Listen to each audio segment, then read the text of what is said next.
Okay, there we are. Look at that. That's okay. It's okay. On StreamYard, you have to hit go live twice, and I thought I did, but apparently I did not. So it just timed out and didn't start. So fun. How are you doing? I need to go and grab my water because all I have right now is very, very hot tea, which won't do me any good if I need to take a little drink. So give me two seconds.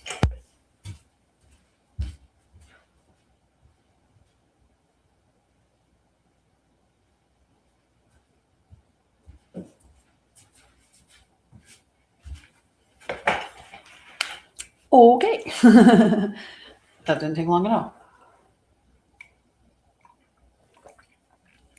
Hi, Crystal. How are you? And hi, Craig. How are you? It's been a while. It's been a little while. Hi, guys. How are you? Okay, we're going to talk about a few different things today. You can just hang out, but if you're going to hang out, sorry, just have to get my chair in the right position. If you are going to hang out, I would really appreciate it if you tap the screen and put a like down, a comment down, stuff like that, because it's just the way the algorithm works. There. Hi. I decided to change the times when I go live. Oh, that's better. Sorry, the mic was way over here. So this is the first Wednesday night that I've done a live. And usually I started off doing lives at 9 in the morning or earlier. I used to jump on and do a quick live before I would run to my nursing job. And then I would come home and I would schedule calls in the evening. And I did that for a while before just taking the chance that it would all work out and jumping off and running away from my nursing career. It's understandable with what's gone on in society, why you would choose to leave that, for sure. So, how are you doing? How's your Wednesday night? How is your Wednesday night?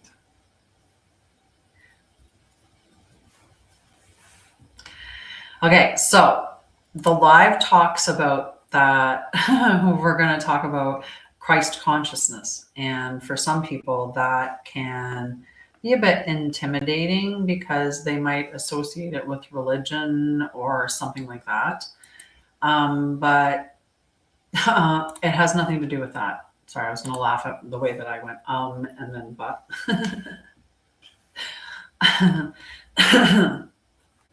So, yeah.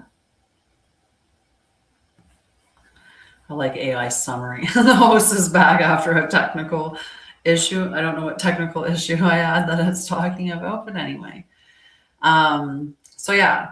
So most people believe that spiritual awakening changes a life. But if that were true, every person who has had a moment of clarity would be living differently today. Insight does not change a life, it's behavior, right? If you're not actually doing what you think or what you believe or what you know to be true, if you're not actually living that, then how are you being in line? How are you being in integrity, right? I always say right, as I feel free to join in the conversation. And I don't know if it comes across like that, so maybe I should stop doing that and just, ask you, what do you feel about that? Do you think that it's behavior, or that, I used to say that if you go, it's the same thing with doing self-help books. If you have a whole shelf lined with self-help books and you never read them, then really they're shelf help. They're not self-help because they haven't helped anyone. They're just helping your shelf look intelligent or something. So it's the same premise with if you are ingesting material but not actually applying it, then you're not actually changing things, right? You need to implement it. So tonight we're going to talk about how a lot of people have powerful realizations, but then they continue to live out the same patterns in their life, right? They have a moment where they suddenly saw their life so clearly, and then a few weeks later, nothing actually changed. Have you ever experienced that?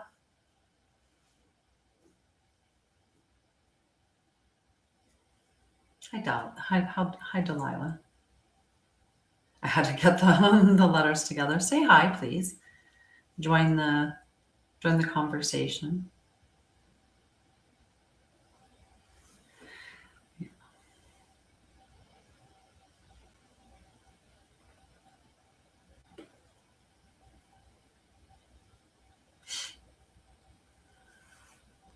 Sorry, I just had to mute that person. Oh, I forgot about my comments on StreamYard. I'm sorry, guys. Sometimes I forget to do that, and then I miss out on some conversation. I find if I put it, where did it go? Right there's perfect. Because then it makes them nice and big on the side of my screen.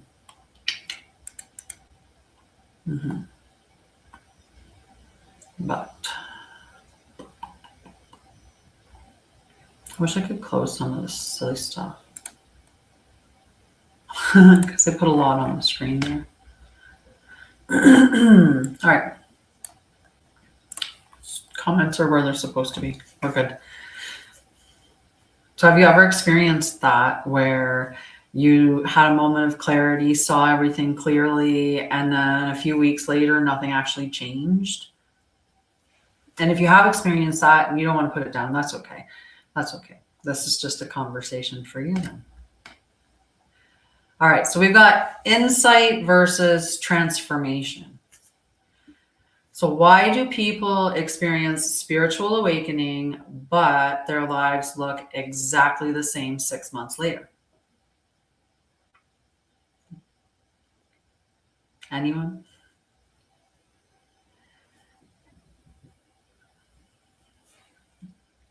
I'm pretty sure my tea is too hot yet.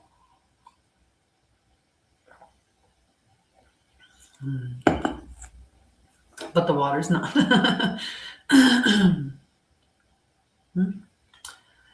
Because realization and transformation are not the same thing. Realization shows you truth. Transformation requires you to actually change your behavior in response to that truth.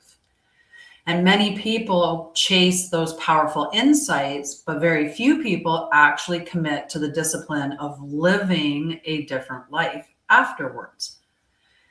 Transformation begins the moment that behavior changes. So like when you look at somebody like Deepak, right? He didn't have the behavior that matched the information that he was putting out there. So he was coming across like he was embodying it, but he wasn't. He was wearing a mask. Awareness without action becomes spiritual entertainment. And that's all he was doing, was making a lot of money entertaining, but not being true. So integrity under pressure. This is the tough one, right? Most people think that integrity means being honest. And while that's a part of it, integrity is not tested when life is calm.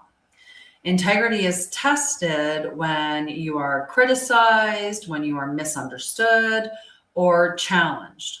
When your nervous system is disrupted, that's when integrity is really, really challenged,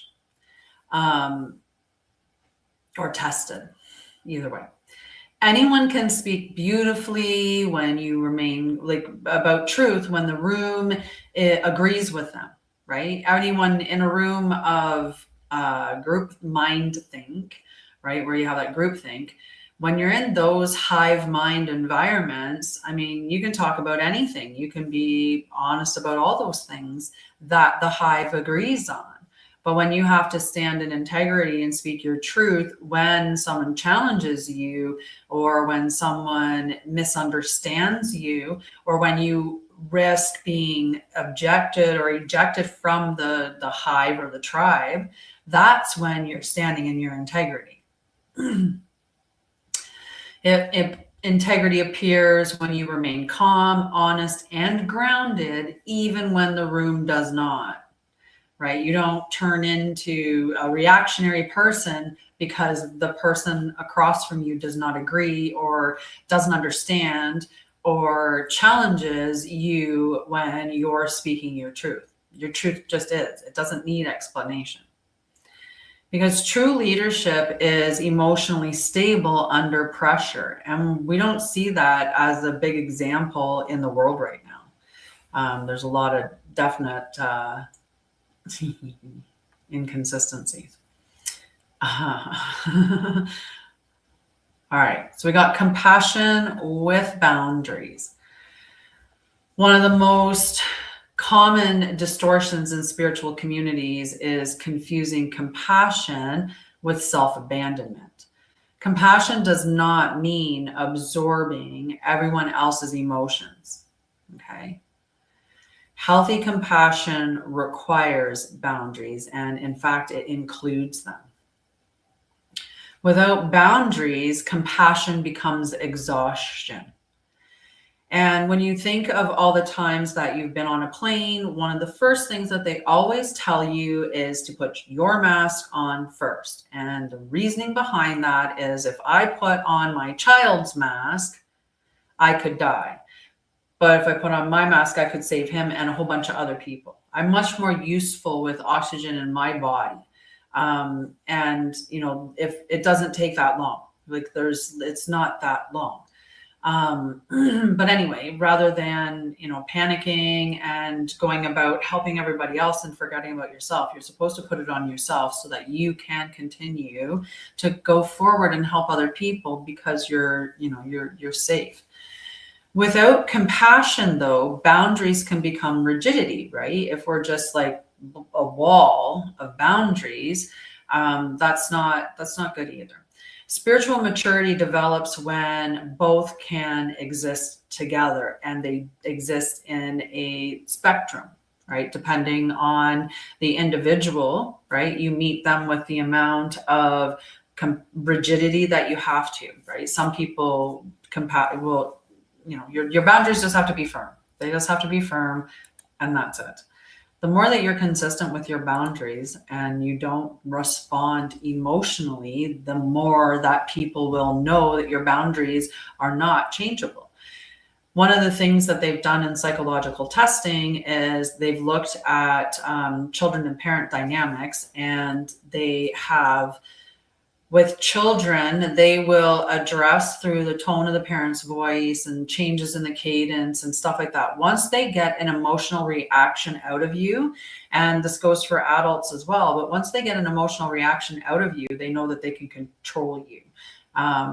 So that's why we need to have the boundaries, but there has to be that level of compassion. They can't be rigid or I lost my train of thought. It's all right. I was getting ready for the next section and I trained on. All right. So the discipline of living the teaching. And I talk about Christ consciousness or living the way. It's just embodying our truth. And it's not even if we take the Christ consciousness out of it, if you can become a seeker of the truth, what are we? How are we meant to live? What is the truth, right? And that's what I became after I did, I had my first awakening. And I've always been somebody that was really wanted to know the truth, and a bit of a against authority a little bit. Gen X, it's just part of our makeup, I think, inherently. And also trauma stories, right? That creates a dynamic within you that is shared with other people with trauma, but also uniquely yours. And in healing from that and going through into my company and then into spiritual awakening, it just became more and more and more something. And I think many of us right now, that's a big part of how we are. We're seeing the charade, the veil is lifting, the stuff that's coming out with more and more and more of the truths. More people are starting to become aware of it. And it's going to create a wave of momentum. I was trying to think where I should go with that, because there's multiple ways that I could go with that. It's important to make sure that any of the news and the truth that you're consuming, you're doing it at a rate that doesn't overwhelm your nervous system, that you're keeping that in mind, you're keeping calm, and you're taking enough breaks to clear yourself. Remember that some of the things that you see you can't unsee, so be cautious what you do go seeking, because there's some really, really terrible things out there.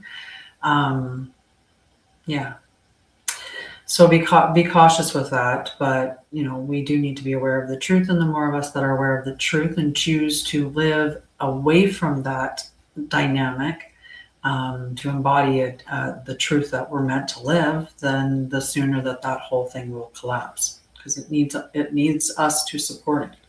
It needs our energy.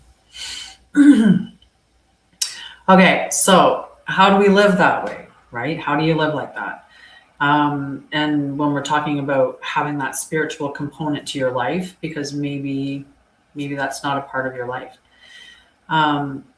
What ends up happening in our search for awakening, or to get access to our gifts, or to find out what our purpose is, or to connect to our higher self, or guides, or whatever it is, right? There's a ton of things that we're capable of.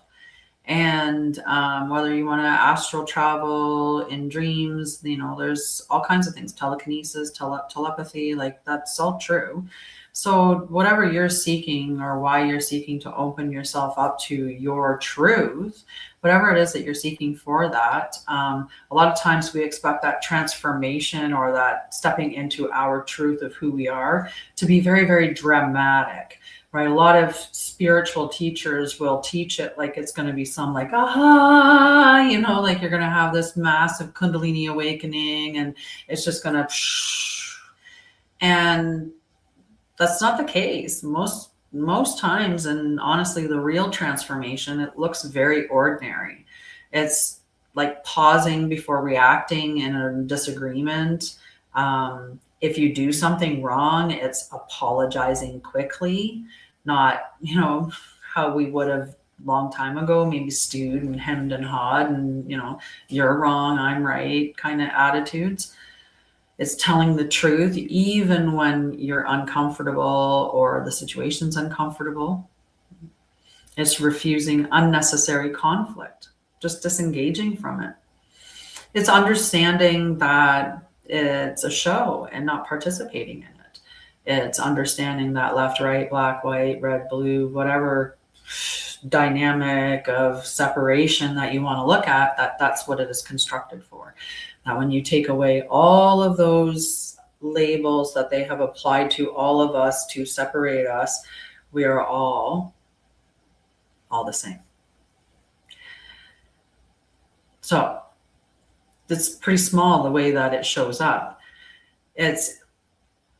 It was interesting one time because, when you get the ringing in your ear, have you ever paused and actually just leaned into it and said, and, just was open to hearing something beyond the ringing?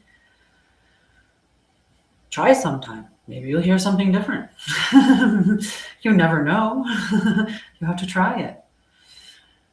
But anyway, those small choices, right? Pausing before reacting that I talked about there, all of those repeatedly over time, that's what reshape your entire life. It's that simple. It's that straightforward.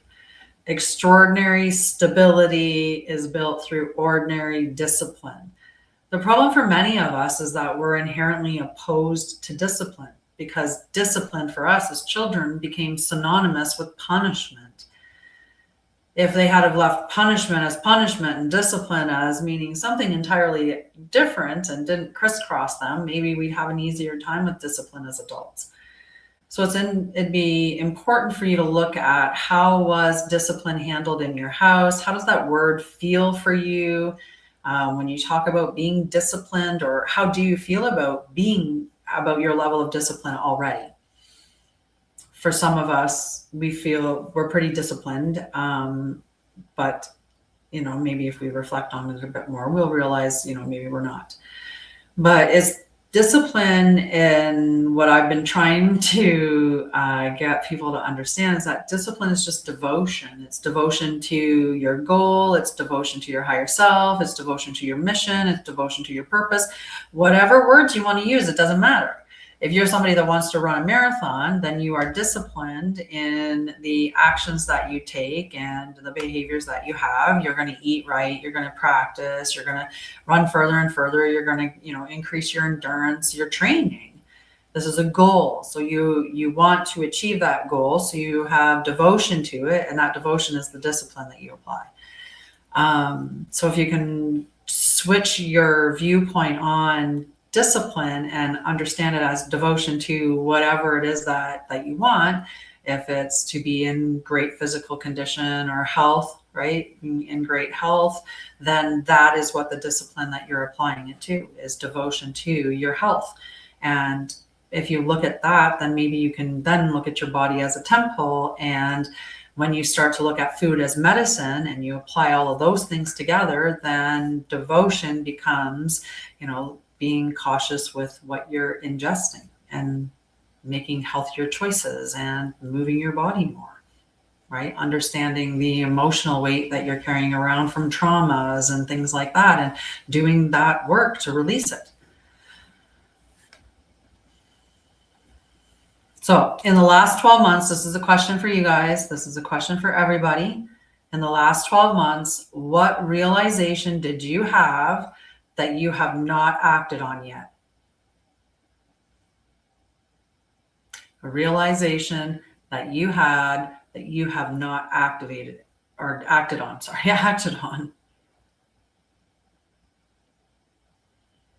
And I'm inviting you to write it in the comments. For those of you who are watching, if you could like the live, if you could tap the screen if you're on TikTok, because those likes matter. And if you can comment, that's great. So again, what realization did you have in the last 12 months that you have not yet acted on?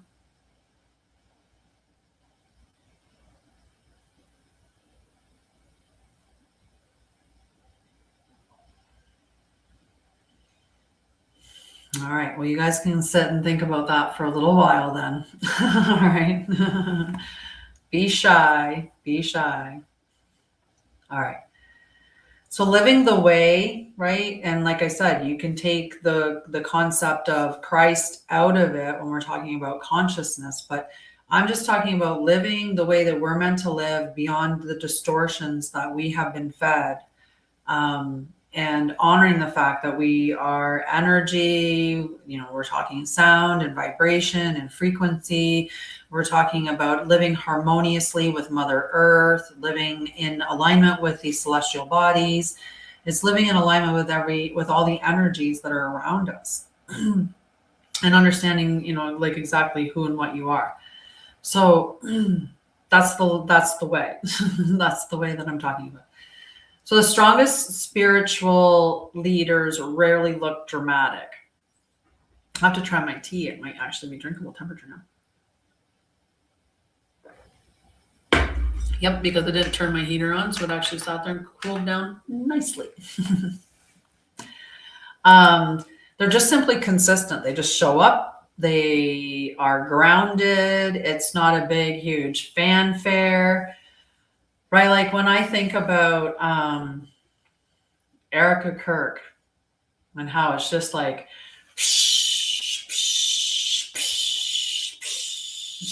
it's just such a show, and it screams give me your attention and give me your money, and it does not scream authenticity. I don't feel that at all. Hi, Mary. All right. All right. They respond calmly when others react. They speak honestly when others avoid truth.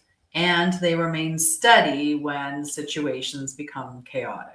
That's what spiritual leaders do, who they're just consistent, right? The ones that you want to be looking for. So living the way is not about perfection. It is about consistency. And over time, consistency becomes credibility. Okay. So if you're interested in grounded conversations about leadership, spiritual maturity, I almost put maturity and spiritual together to put spirituality, and how to live with integrity in a chaotic world, follow this page. And each week we explore the sky on Sundays, and we do a weekly check-in at the beginning. Just before the beginning of the month, we do a monthly check-in for the whole entire month about what the big transits are. And this is according to the living sky. This is not working with tropical astrology.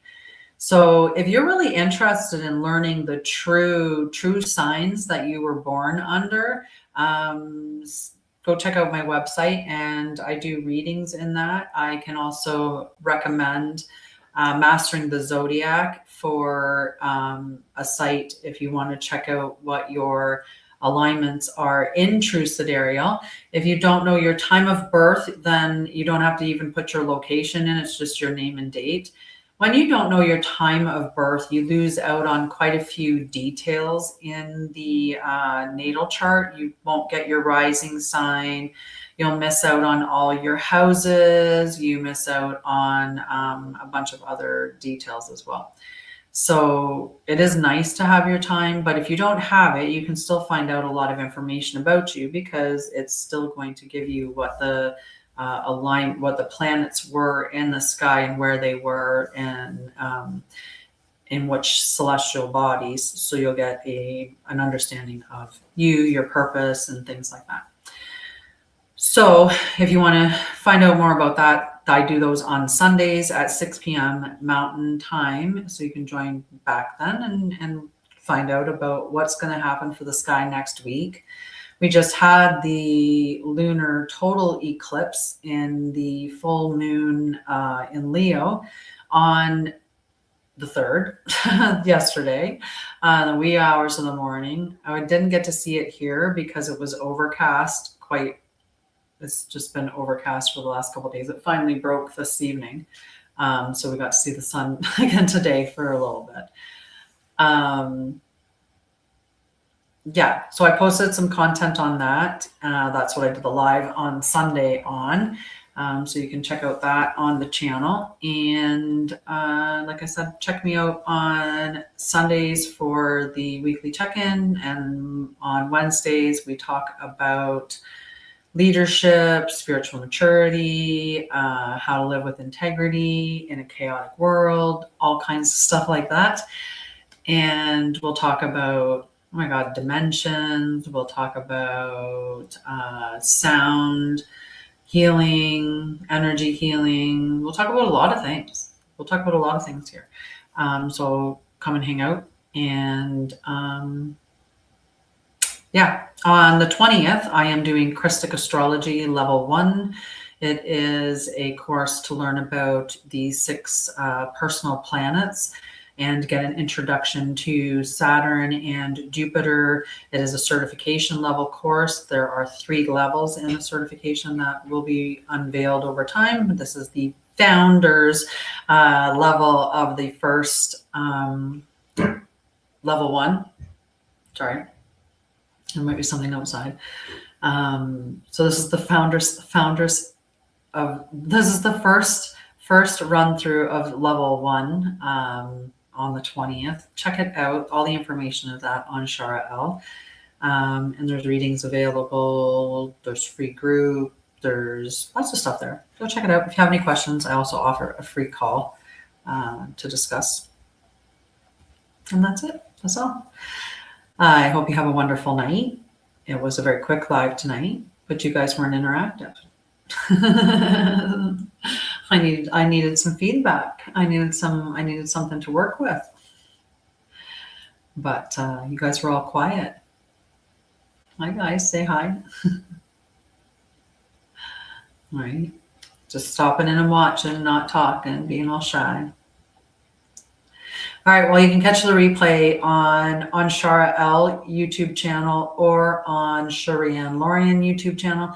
You can also catch it on my Facebook page for a little bit, and I'll sure share some clips here and there on the main channel. But otherwise, I will see you Sunday night at 6 p.m. Mountain Time, and I hope you have a great evening. Bye, guys. I have to end this one first. You guys make noise.